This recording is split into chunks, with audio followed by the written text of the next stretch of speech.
Kanye West has always been one of the most polarizing figures in music and pop culture, but his new documentary has left fans and critics stunned in ways no one expected. Instead of clearing his name or reshaping his narrative, the film has sparked sympathy for the Kardashians, a sentence that feels shocking to even say out loud.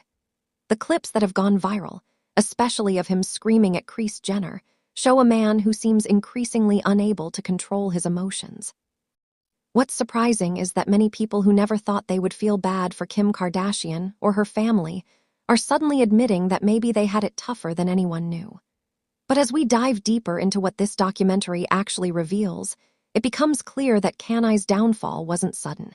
It was years in the making, built through controversies, personal battles, and choices that left him increasingly isolated. The film begins by rewinding to Kanye's career in the aftermath of the infamous Taylor Swift VMA interruption. That single moment, when he stormed the stage and declared that Beyoncé deserved the award, wasn't just a pop culture meme. It became the first domino in a series of public controversies that forever altered his reputation. Soon after, his planned tour with Lady Gaga was canceled, and whispers began about whether Kanye was more interested in chaos than music. Even though he and Taylor briefly tried to make peace, the damage was already done. That incident proved to be the first major example of how Kanye's behavior, however spontaneous or passionate, would derail some of his biggest opportunities. And as the documentary shows, this was only the beginning of a pattern that would haunt him for the rest of his career. As the years passed, Kanye began speaking openly about being off his meds, hinting at deeper struggles that his family and fans didn't fully understand at the time. The documentary highlights his abrupt hospitalization in 2016 after canceling the St. Pablo tour, a breaking point that still looms large in how he frames his story. While cameras never captured the hospitalization itself, Kanye constantly circles back to it in the film, describing it as the moment his relationship with the media soured and his trust in those closest to him began to unravel.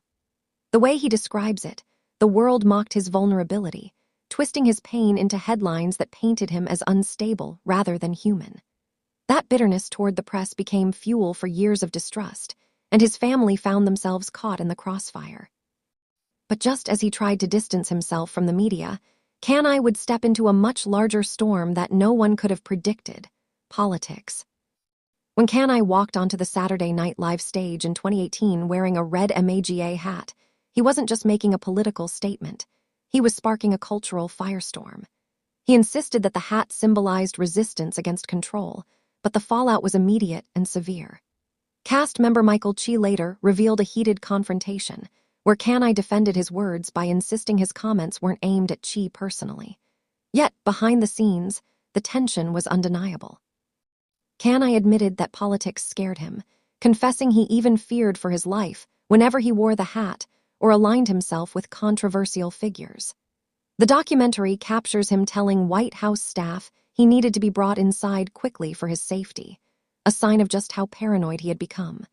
But while the political backlash shook his public image, it was his private battles with family that revealed an even deeper fracture. In one of the film's most raw and painful moments, Kanye confronts Kris Jenner, demanding she admit that the Kardashian-Jenner family contributed to his mental health struggles.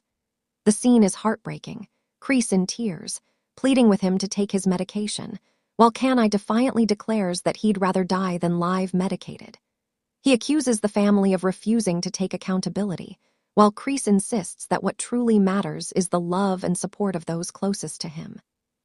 She tells him she loves him and wishes Kim could give him the kind of love he desperately craves, but Kanye refuses to back down. It's an emotionally charged standoff that paints a picture of a family torn between compassion and frustration, highlighting just how far apart Kanye and the Kardashians had grown. And yet, things only became more complicated when the family took their tensions abroad. The documentary follows the West family on a trip to Uganda, where the cracks in Kanye and Kim's marriage became impossible to ignore. Kim, emotional and visibly drained, sits with Kanye's inner circle as they beg him to listen and accept that he isn't the same man he used to be. She reminds him that being told no is a part of life, explaining that she herself hears it constantly without lashing out, but Kanye struggles to accept boundaries of any kind. Even in Uganda, paranoia consumed him, fearful for his safety, distrustful of those around him, and unwilling to let go of his fixation on control. Though he briefly shifted gears afterward, renewing vows with Kim and embracing his Sunday service era, the peace didn't last long. Because in 2020, Kanye decided to launch himself into a new kind of chaos, running for president. Kanye's presidential campaign was bizarre, emotional, and at times disturbing. He presented himself as a visionary, yet many saw a man unraveling before their eyes.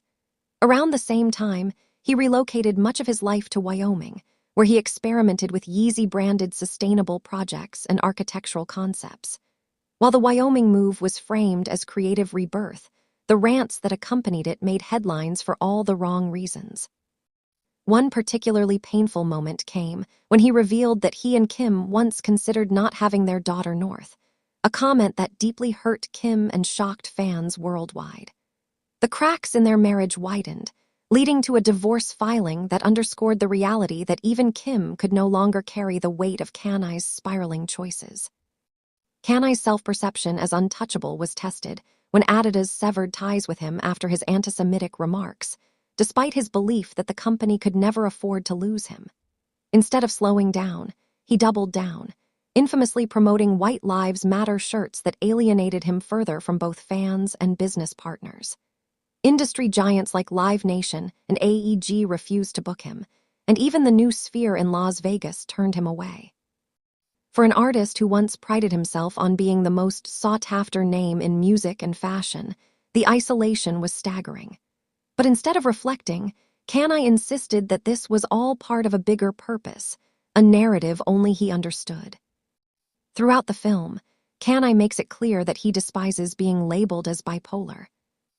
Rejecting the idea that his actions are the result of mental illness, he insists that his choices are deliberate, political, spiritual, visionary, anything, but the narrative the media has forced on him.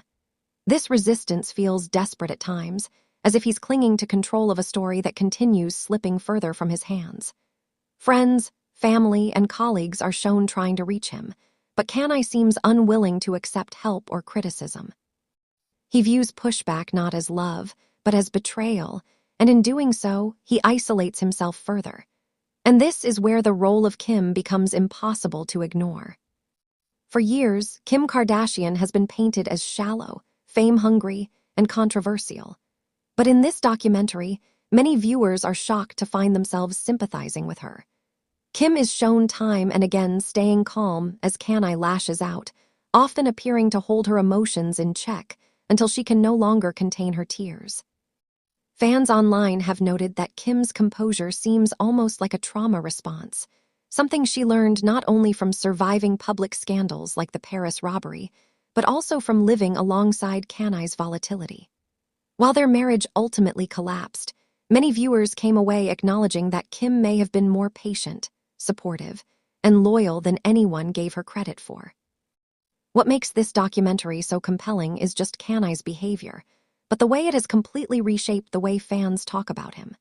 People who once defended him as a misunderstood genius now admit they can no longer excuse his words and actions. Former fans describe their heartbreak at watching someone they admired descend into chaos, admitting that the same passion they once praised now feels destructive. For some, the shift is personal. They see Kanye as a reminder of what happens when brilliance is consumed by ego and unchecked power. And that shift in perspective is as much a part of his downfall as the lost business deals and broken relationships. By the end of the film, Kanye seems strangely at peace with everything he's lost. He openly acknowledges that he may never return to the heights he once reached, yet insists that he is truer to himself off medication and surrounded only by those who understand his purpose. To him, the downfall isn't failure, it's liberation.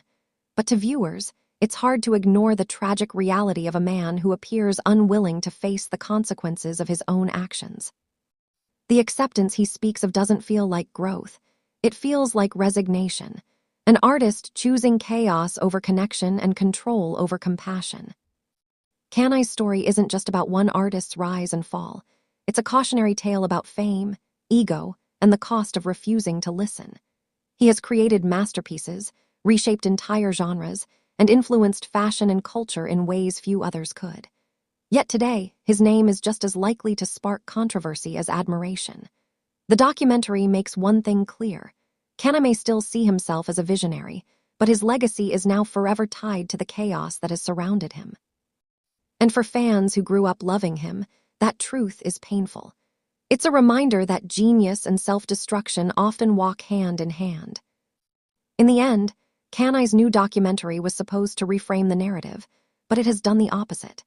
Instead of painting him as a misunderstood genius fighting against the world, it revealed the fractures in his relationships, the paranoia in his choices, and the pain he has caused those closest to him. Strangely, it left people sympathizing with Kim Kardashian in ways few could have imagined, shifting the spotlight from Kanye's intended message to the chaos of his personal life. And so the question remains, at what point does genius cross into self-destruction, and is there any way for Kanye West to come back from this?